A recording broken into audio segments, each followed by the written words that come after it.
UFC Хабиб Нурмагомедов!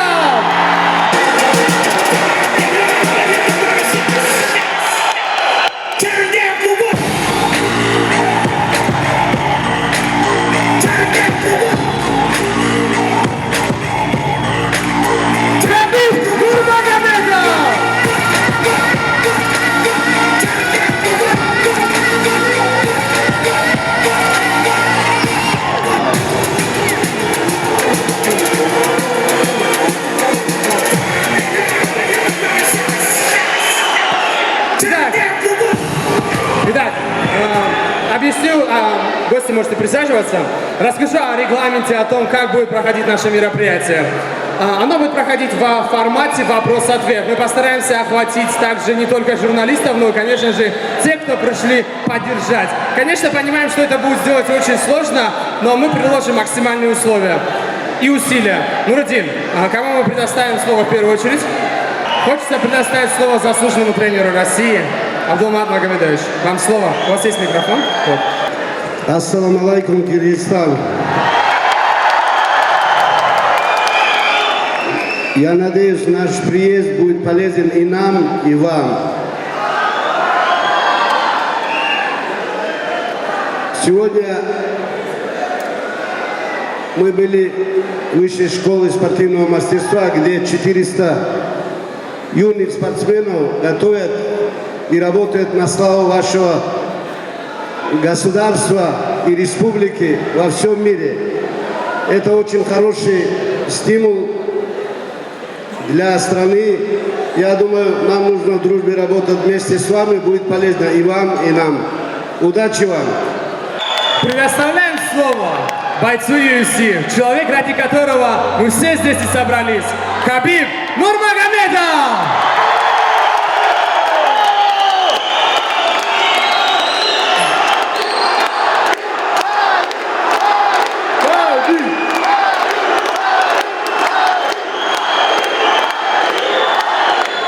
Всем салам алейкум. Большое спасибо, что пришли. На самом деле очень приятно, честно говоря, не ожидал, что столько людей будет. Бишкек это был единственный город в Средней Азии, из столиц, в котором я не был. И перед моим последним боем я обещал, что я прилечу. Хоть у меня сейчас подготовка началась к титульному бою, но мы с отцом нашли время и прилетели. И большое вам спасибо за это, то, что приняли очень хорошо.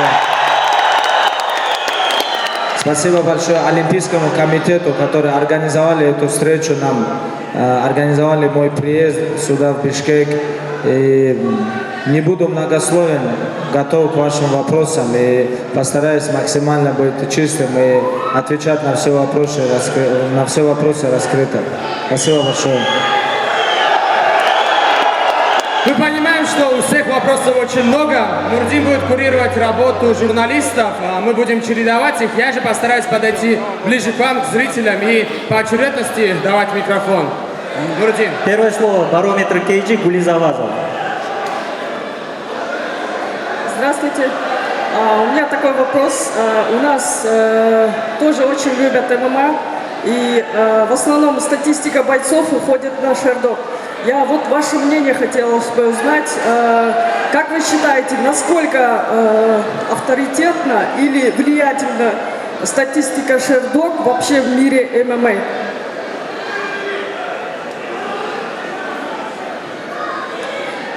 Вообще все организации, UFC, Bellator и все наши российские организации, все мировые организации ссылаются на шердог, и шердог ведет эту статистику.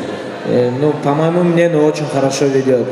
Так что я думаю, что это очень авторитетный сайт, авторитетная организация, и все организации бойцовские, промоушены ссылаются на шердог. Спасибо. Гульдана Талбеко, Спутник. Информационное агентство «Спутник» Кыргызстана, Гульдана. Здравствуйте, Хабиб. Мы знаем, что у вас есть бойцовский клуб Eagles MMA. Если кыргызстанский боец хочет у вас потренироваться, научиться чему-то, вы не против вообще, какие у Хабиба требования, чтобы попасть в его команду? можно второй вопрос? Вы, по-моему, до приезда как-нибудь получили информацию о Кыргызстане и о наших бойцах.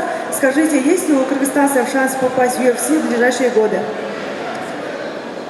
Насчет того, чтобы как попасть в наш клуб, я думаю, это несложно. У нас в данный момент в Дагестане на сборах в нашем клубе находится 5 бойцов с Кыргызстана. И самое главное, чтобы у человека было желание, и чтобы он сделал первый шаг, да, связался с нами и приехал в Дагестан или в Москву. Никаких проблем нету. А насчет второго вопроса.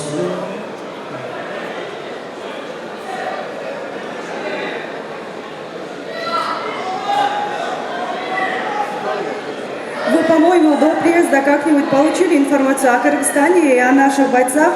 Скажите, есть ли у кыргызстанцев шанс? Я понял. Насчет того, чтобы боец Кыргызстана подписался в UFC, у вас очень развито, точнее, очень много людей за ММА следят, но на государственном уровне, мне кажется, олимпийским видам спорта вы отдаете больше предпочтения. Так как ММА не олимпийский вид спорта, но по популяризации он намного не меньше популярен, чем другие олимпийские виды спорта. Я думаю, нужно поддержать на олимпийском уровне этот вид спорта, и у вас все получится. У нас, например, в Дагестане, я бы не сказал, что его очень так сильно поддерживают. Но сами бойцы, сами спортсмены, точнее, очень сильно стремятся. И уже к ММА стремятся даже с 2000-х годов. У вас это началось на лет 10 позже, чем у нас. Я думаю, через лет 10 у вас немало бойцов в UFC будет, иншаллах. Спасибо. Радио Азаттык. Здравствуйте, Хабиб, добро пожаловать в Кыргызстан. У меня такой вопрос, наверное, который всех волнует. Бой с Тони Фергюсоном. Когда он пройдет, и правда ли, что он пройдет в России? Спасибо. Нет, официально объявили мой бой с Тони Фергюсоном в Бруклине. Это будет в пригороде Нью-Йорка, в Бруклине. Там очень много наших соотечественников, такие, ну, со стран Средней Азии, в том числе с Кыргызстана. И со всего СНГ, да, там около 2 миллионов русскоговорящих людей живут, и они сделали этот бой в Бруклине. А следующий бой, я думаю, что UFC хочет организовать это в России, но я сейчас сосредоточен на Тони Фергюсоне. Все. Итак, Абдулманап Магомедович, хочется у вас узнать, вы воспитали в вашем списке воспитанников на сегодняшний день самое большое количество ребят, которые выступают в американском промоушене в UFC. Так вот, Абдулманап Магомедович, как вам удается это делать? Очень много интересных историй есть о том, как вы продавали, возможно, собственный скот для того, чтобы воспитывать ребят. Расскажите об этом сложном пути. Воспитание своих спортсменов. У меня очень долгий путь в любительском спорте. Поэтому, не участвуя на чемпионатах страны, Европы и мира, в любителях, мы никогда бы не добились того результата, который сегодня добились. На любительском уровне, а потом и на профессиональном уровне. У нас из любительского вида вышли по разным видам 28 чемпионов мира за 18 лет. Я думаю, это долгий путь.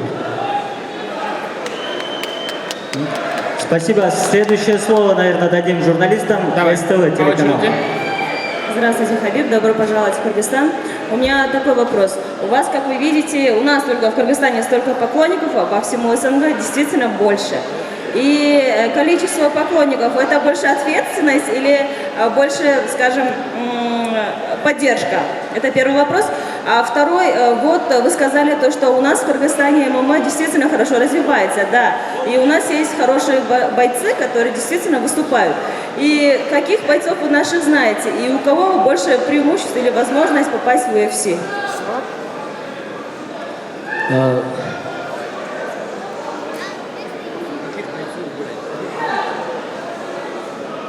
А насчет того, чтобы, конечно, очень много болельщиков, это само собой поддержка и ответственность, очень большая ответственность, потому что вы представляете, что у меня в Дагестане творится, когда в Киргизстане я первый раз здесь, я никогда здесь не был, я первый раз прилетел, очень много людей пришло посмотреть, увидеться со мной, послушать. И по всему СНГ, по всему миру столько болельщиков, это очень большая ответственность. И мне приходится еще больше трудиться, тренироваться. И если у кого-то есть право на ошибку, у меня ее нету. Мне ошибку не простят, так что это очень большая ответственность. Итак, вопрос из зала. Здесь вот молодой человек, Акишев Симык. Он подготовил рисунок для тебя, Хабиб. Вот он на листочке. А вопрос он адресует Абдулманап Магомедович вам. Итак. Хабиб был сложным ребенком, чтобы воспитать его, да?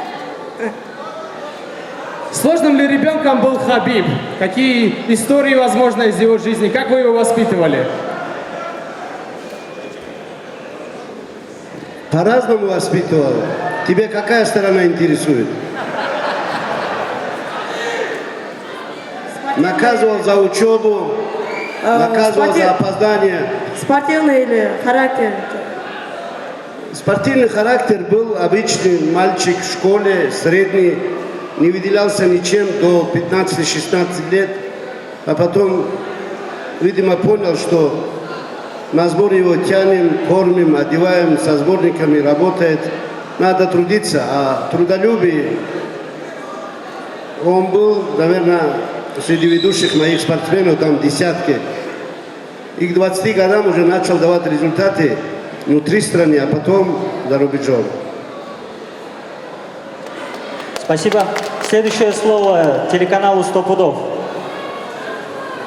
Добрый день всем. Welcome, Хабиб в Кыргызстане. Ребят, Балдар, пошумим еще раз. Громче! Хабиб, добро пожаловать в Кыргызстан. Очень рады тебя видеть. Долго тебя ждали. Наконец-то ты нас посетил. Поэтому несколько вопросов, буквально коротко. В первую очередь, какие впечатления, что успел увидеть в Кыргызстане, ну, что для себя подчеркнул, у тебя немножко было времени, конечно же, но, может быть, все-таки.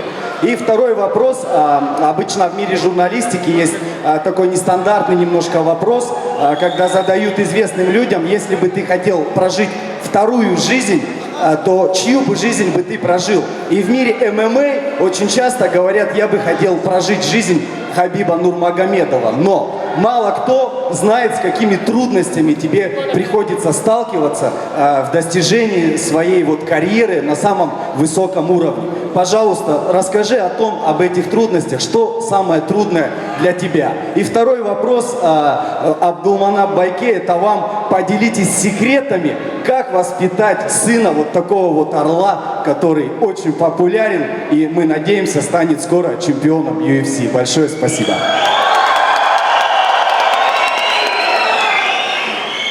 Ну, первое, что меня впечатлило, это вы так же, как и мы, дагестанцы, вы также горцы, нас это объединяет.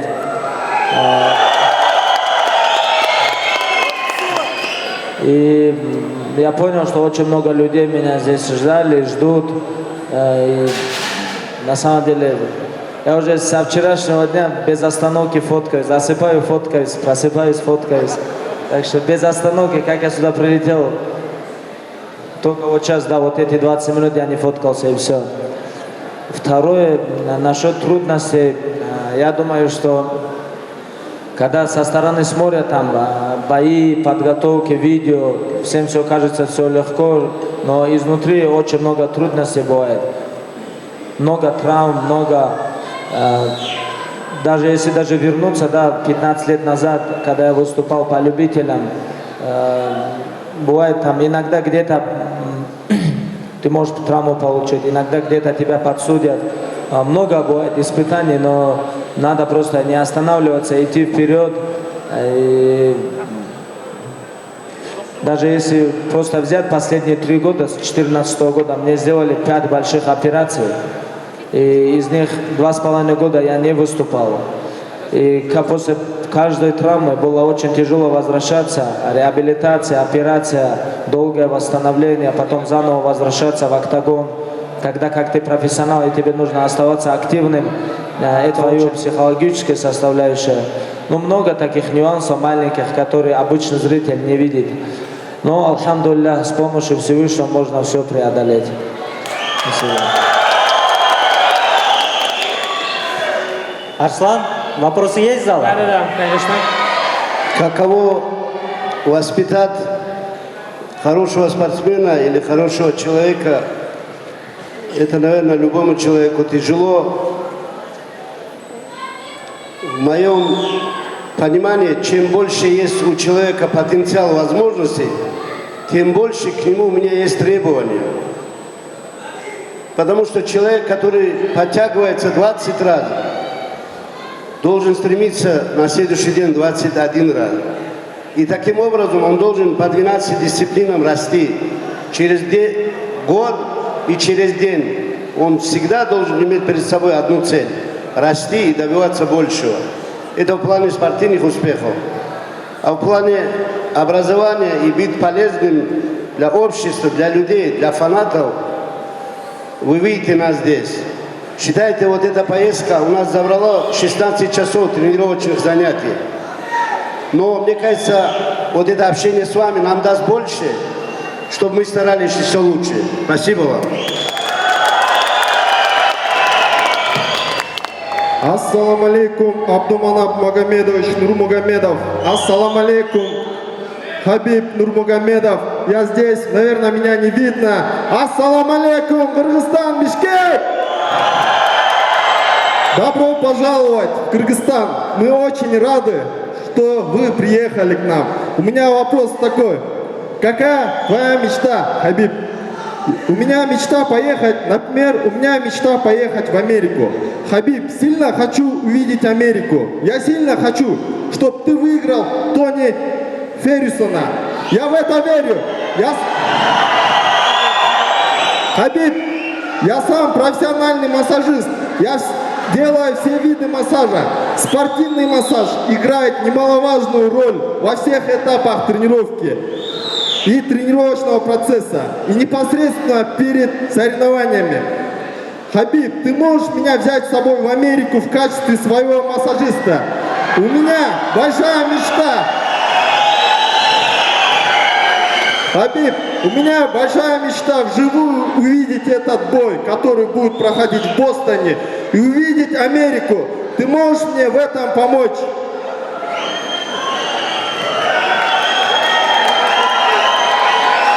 У тебя виза есть? У тебя виза есть? Нету.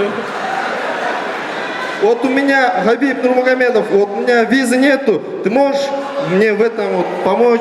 У меня мечта вот. Насчет визы очень сложный вопрос. Я не могу этот вопрос решить. Но я тебе могу организовать путевку в Дагестан. О! Спасибо большое, Хабиб. Мы верим в тебя. Приедешь в Дагестан, у меня следующие 16 дней пройду в Дагестане. Будем с отцом готовиться перед отлетом в Америку. Вот, приедешь в Дагестан, будешь 16 дней массажировать нашу всю команду, мы тебя протестируем. Спасибо большое. Смотри, не теряйся сейчас. Не потеряйся. А как я могу с вами связаться сейчас после? Я дам контакт. Аслан, если он спрашивал мои мечты, честно говоря, это очень сложный вопрос. С позиции мечты, это когда ты мечтаешь о самом лучшем, хорошем. Я всегда мечтал и мечтаю, чтобы мною был доволен Всевышний и моими детьми был доволен Он. Спасибо. Следующий вопрос. Топ Спорт Кейджи, портал. Здравствуйте, добро пожаловать в Кыргызстан. Мой вопрос звучит так. Как вы получили свое прозвище «Орел»? Расскажите подробнее. Прежде чем, как я поехал в Америку, когда меня подписали в UFC, они сказали, что у меня сложное имя и фамилия для американской публики. Хабиб Нурмагомедов, им будет тяжело произносить, и нужно прозвище. И долго не думая, отец говорит, что там, где я родом, откуда я родом, у нас Цумадинский район, это Орлиный район называется, с перевода на русский. И у нас в Дагестане символ это орел. И чтобы там за океаном знали, откуда мы, откуда я родом, где я родился, мы решили, что ну, прозвище будет Орел. Все. Сюда. Арслан? Да, секунда. Здравствуйте, Хабиб Нурмагомедов. Вы всегда были непобежденным в любом спорте? В любом спорте вы всегда были непобежденным? Молодой человек подарил колпак, очень сильно попросил, чтобы я тебе его передал. Это во-первых. Во-вторых, он спрашивает, ты всегда был непобежденным? В каких видах спорта, возможно, что-то получалось, что-то не получалось? Расскажи об этом. Нет, конечно.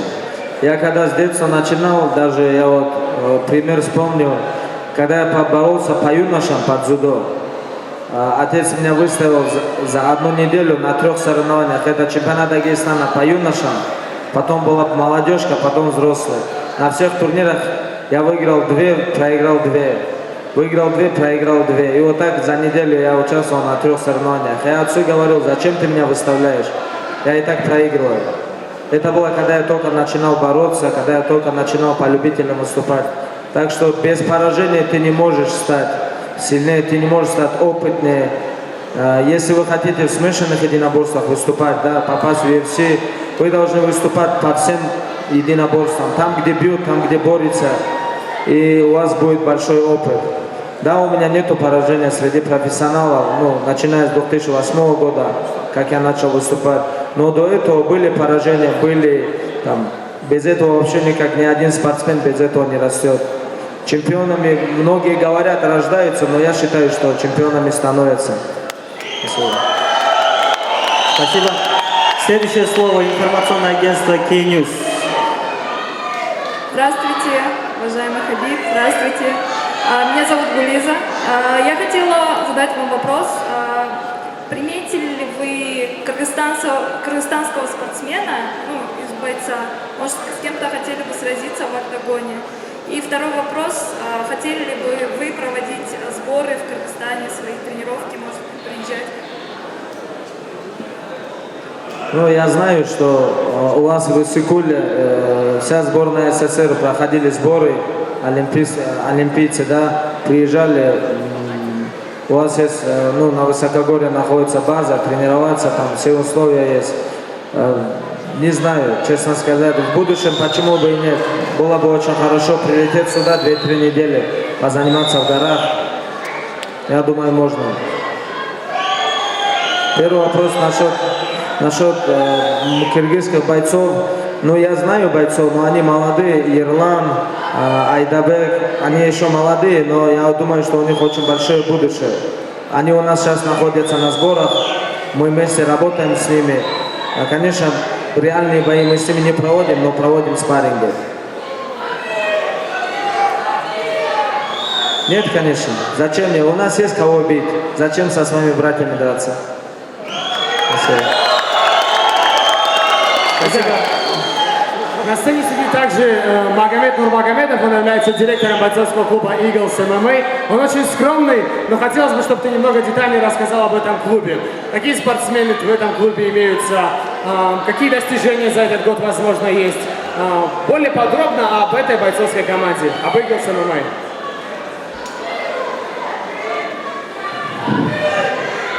Приветствую, Кыргызстан. Спасибо за прием. О нашей команде. Мы существуем, мы уже где-то год, за год достигли таких успехов, скажем, 3 пояса Fight Nights, и ждем в этом году пояса UFC. Планы большие, будем стремиться. Спасибо.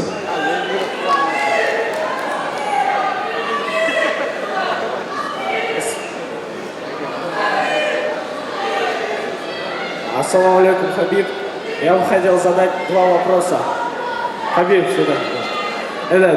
Вот ваш, как я знаю, двоюродный братишка Ислам Махачев недавно нокаутом выиграл Глейсона Тибау.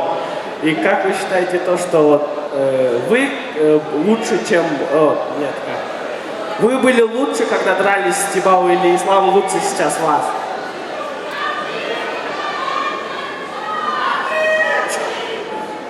Но когда я дрался в Тибау, мне было 23 года. А Исламу сейчас 26. Это разные времена. Если сравнивать по годам, конечно же, можно по-разному сравнивать. Но свои 23 года, да, Ислам ничем не хуже, чем я. Но 23 года он еще выступал в М1, конечно. Но у нас разная структура тела, мы по-разному деремся, у нас разные но мы выросли под одним тренером, у нас отец тренер, и у Ислама очень большое будущее. В этом году, я думаю, он войдет в топ-15, иншаллах. А как вы думаете, он выйдет с Кевином Ли? Ведь он просил его у Даны Уайта. Но я думаю, Кевин Ли с ним не будет драться, но мы получим намного лучше и мужественные бойца соперника, чем сам Кевин Ли. Спасибо. Следующее слово московский комсомолец Азия. Добрый день, Хабиб. Вы не любите распространяться в прессе о своей семье, однако у вас есть дочка и сын. Несмотря на то, что он совсем маленький, хотите ли вы тренировать его, так как начинал тренировать вас ваш отец? И второй вопрос. 25 боев, 25 побед. Какой из них запомнился больше всего и с какими мыслями вы заходите в октагон? Насчет того, что тренировать сына, однозначно он будет тренироваться, потому что каждый человек должен заниматься спортом. Но я думаю, у него и у самого будет желание, смотря бои своего отца, тренироваться. И я думаю, дедушка тоже его не оставит. Но у него особо выбора нету. Но настаивать на том, чтобы он занимался именно ММА, я не буду, потому что есть и другие виды спорта. Самое главное, чтобы он занимался спортом, вел трезвый образ жизни, да, был хорошим мусульманином. Вот это моя самая главная цель. А там станет он чемпионом или нет, особо об этом не задумывался. Второй вопрос.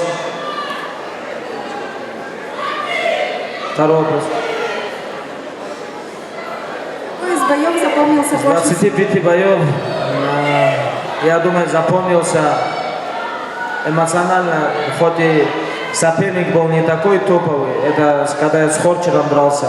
После 2 лет, после 2 операций, да, после долгого периода восстановления, реабилитации, когда я вернулся, это было такое эмоционально, очень такой запоминающийся бой, потому что многие фанаты начали забывать за эти 2 года. ММА очень сильно развилось, и пришло очень много новых фанатов, которые не видели мои бои, да. И очень нужно было выступить ярко, запоминающе, чтобы показать себя, да.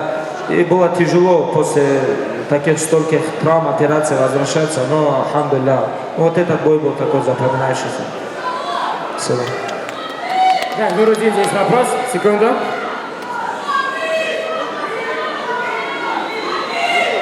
Вот здесь, слева от вас в углу. Здравствуйте, Хабиб. Меня видите? Здравствуйте. Я раньше не интересовалась боксом, то есть не смотрела, ничего не делала, но когда я начала смотреть ваши бои, то есть я уже начала интересоваться боксом после ваших боев. Вы мой кумир. У меня маленькая просьба, можно с вами сделать селфи?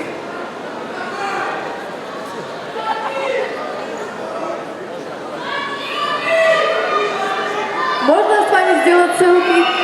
Селфи? А с ними что делать? Ну да, здесь есть дилемма на самом деле.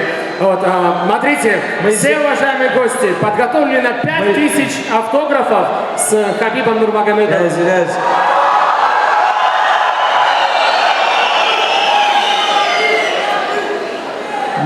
Мы сделаем, но не сейчас. Когда закончится пресс-конференция. Арслан, не забудь. Итак, Нурудин, журналистам, да, вопрос? Следующее слово «Кактус Медиа». Здравствуйте, Хабиб, меня зовут Ксения. И я хотела вас спросить, вы после 20 боев, в которых вышли победителем, вы больше стали бояться поражения или наоборот меньше? И второй вопрос тоже. Бой с Томасом Фергюсоном переносился много раз. Это как-то сбивает вас или наоборот добавляет уверенности? Ну, первый вопрос слышал, второй не слышал. Ну, насчет поражения я скажу, что я не думаю, что любой мужчина хочет проигрывать. Это, конечно, спорт, проиграть может любой, но я, конечно, не хочу проигрывать. Я не хочу уступать своим соперникам.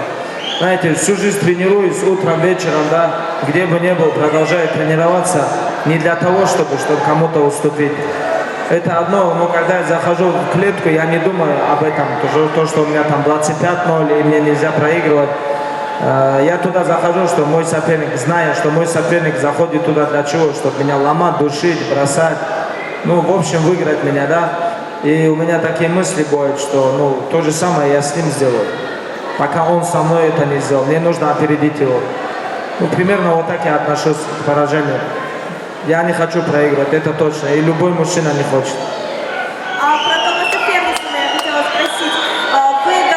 Бой переносился очень много раз, и вы после этого теряли какой-то настрой или наоборот еще лучше настраивались из-за этих переносов?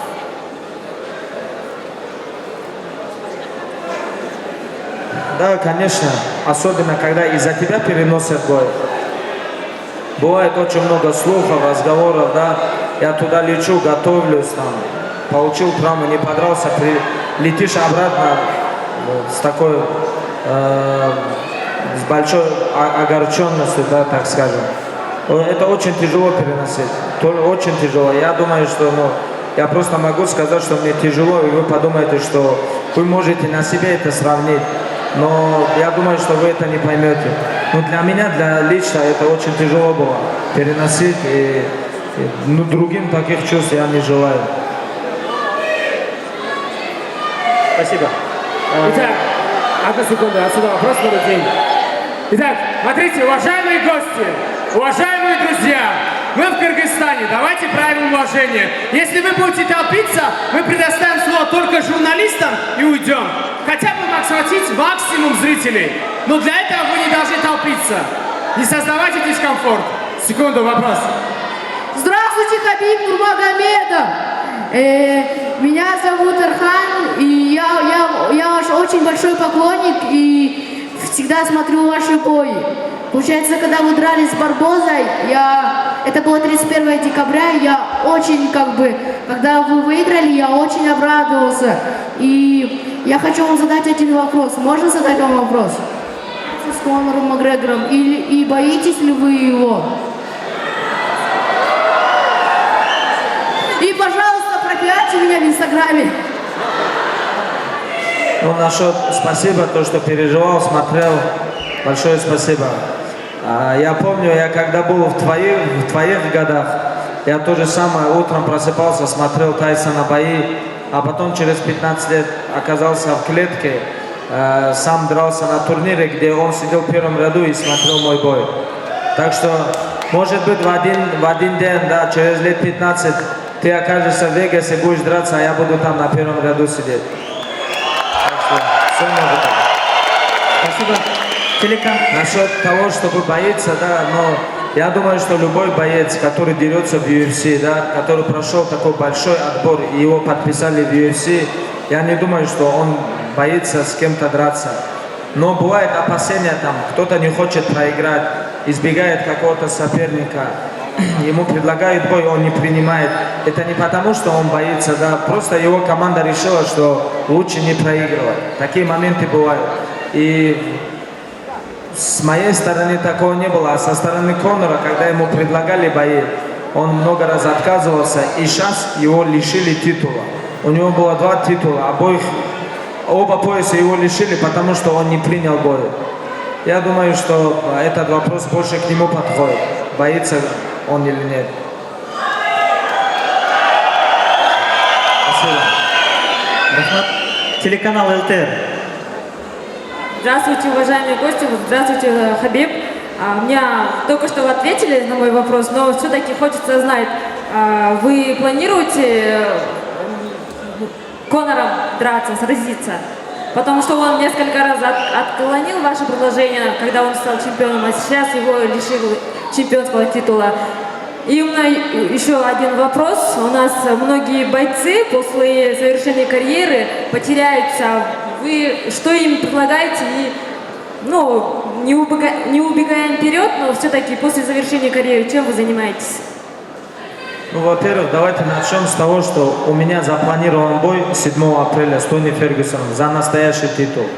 Но у UFC есть планы, чтобы я выиграл Фергюсона, и мы чтобы драли в сентябре и в октябре.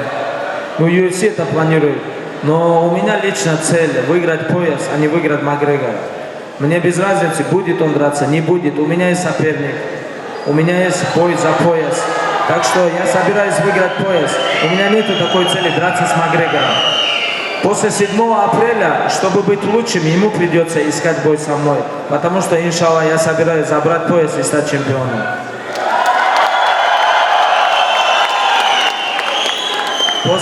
После карьеры, просто я наблюдал за многими бойцами, там, начиная с 2000-х годов, да, как я начал заниматься вообще близко к единоборствам.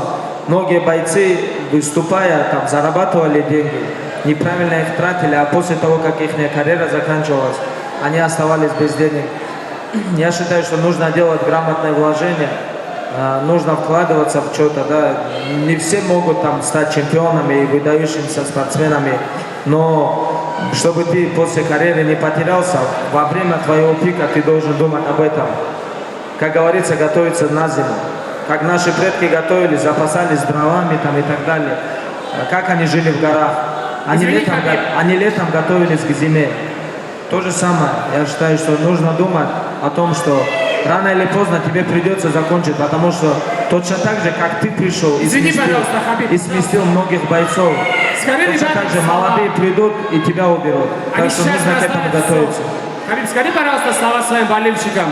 Они очень настырные, они очень напористые. Охрана уже просто не может их держать. Салам алейкум, Киргизстан.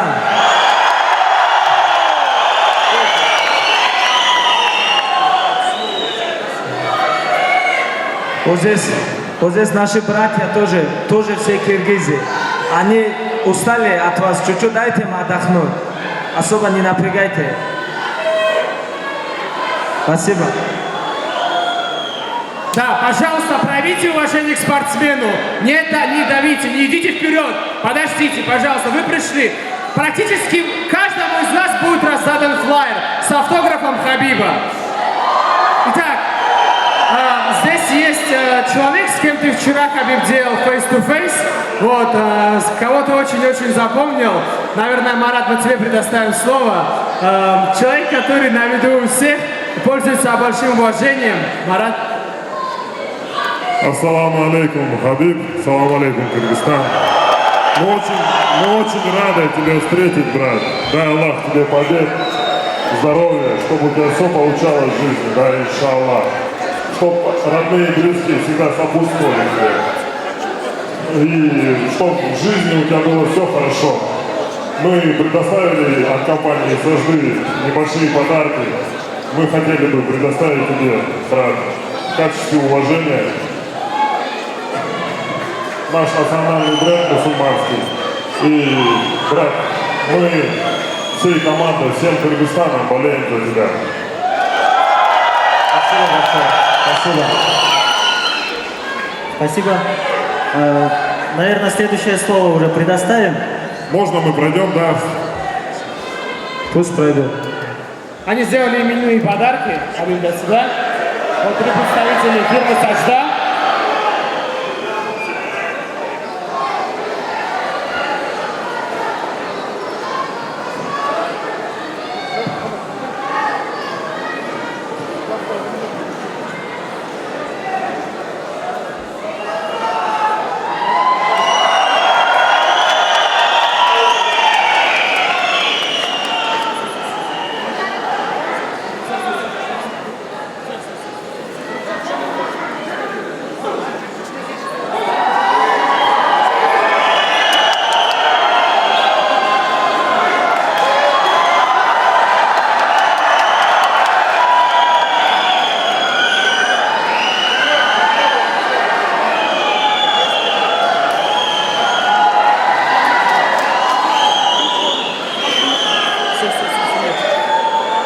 Итак, Хабиб,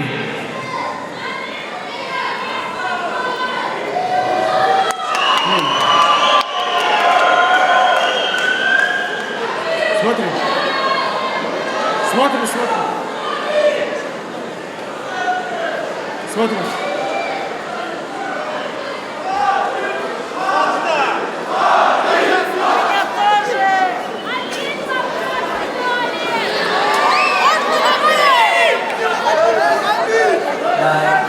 Я хотел вас от всего сердца поблагодарить вас, за то, что пришли, поблагодарить организатору Олимпийского комитета Кыргызстана, что помогли нам организовать эту встречу.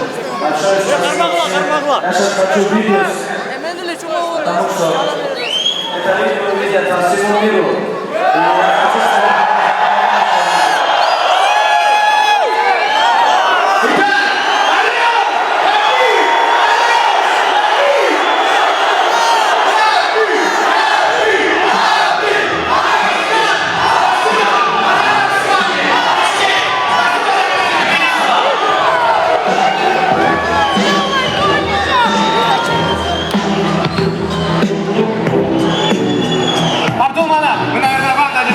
чтобы подытожить это мероприятие. Что вы скажете молодежи Кыргызстана?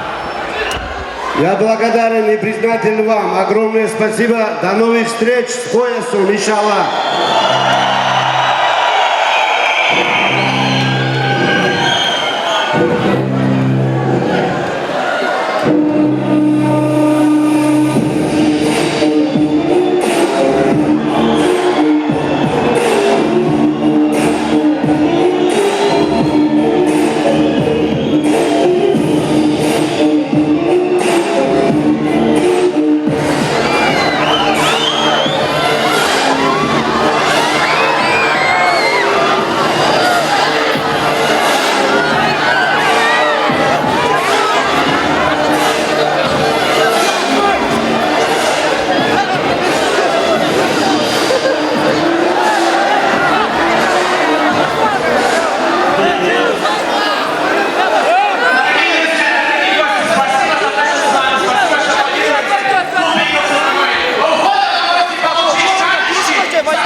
Arka.